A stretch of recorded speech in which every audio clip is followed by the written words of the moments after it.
I just wanted to start by saying thank you. Thank you to each and every one of you who've come together in the johnkerry.com community. Thanks to you, we have a new Democratic Congress that is fighting to stop the administration's disastrous course in Iraq.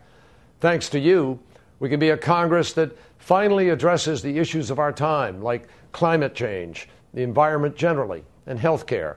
And thanks to you, change is coming to Washington. Over the last 2 years, when you could have walked off the field after getting knocked down in 2004, you didn't. You didn't walk away. You kept fighting. Together, 3 million strong, you helped provide $14 million to more than 260 candidates, committees, and progressive causes. 19 of those candidates received over $100,000 each in donations from our community. Just think of the special support that you helped us provide to the veterans running for office, helping to make Chris Carney, Tim Walz, Joe Sestak, and Patrick Murphy members of this Congress. And because you dug in early, when a lot of people said it couldn't be done, you helped a courageous Vietnam veteran, Jim Webb, on his march to become the 51st Senator and give Democrats our majority in the Senate. I hope you're as proud of what you've accomplished as I am. But this isn't a time to rest on our accomplishments. The work isn't over. Today, I hope you'll help me with another big mission. 35 years ago, I got into public life to end a war that was wrong. I believe now, just as strongly as I did then, that it is wrong to ask more young Americans to die for anyone's mistakes. And I believe that a Congress that shares responsibility for getting us into this war must bear responsibility for getting us out.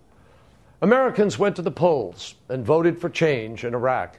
They sent a strong and clear message to all of us on both sides of the aisle that they wanted real change in Iraq.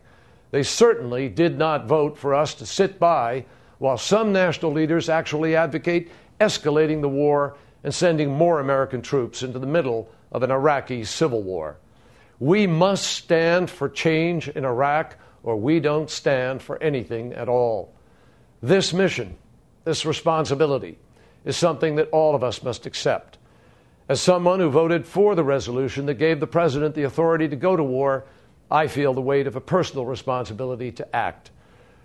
I sought the presidency to lead us on a different course. There are powerful reasons now to want to continue that fight. But I've concluded this isn't the time for me to mount a presidential campaign.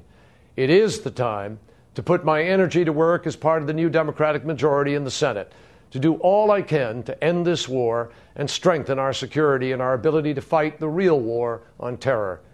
The people of Massachusetts have given me an incredible privilege to serve in the Senate, to represent the birthplace of freedom, the cradle of liberty, and a state where in Faneuil Hall, patriotic dissenters stood on principle.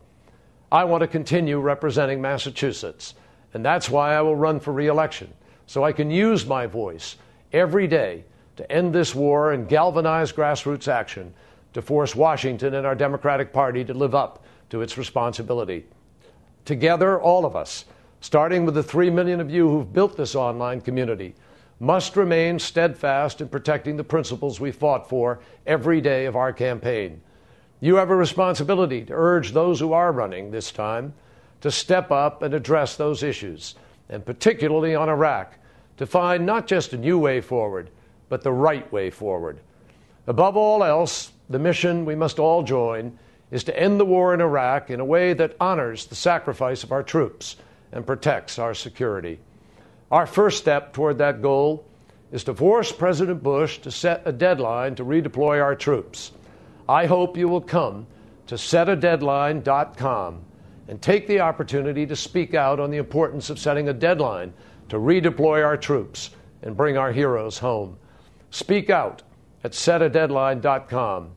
Now that we have a new Democratic congressional majority and it's convened in the U.S. Capitol, a deadline must be set. It's our responsibility.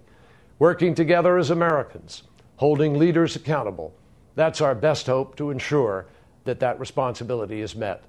Please come to setadeadline.com and get on board. Thank you.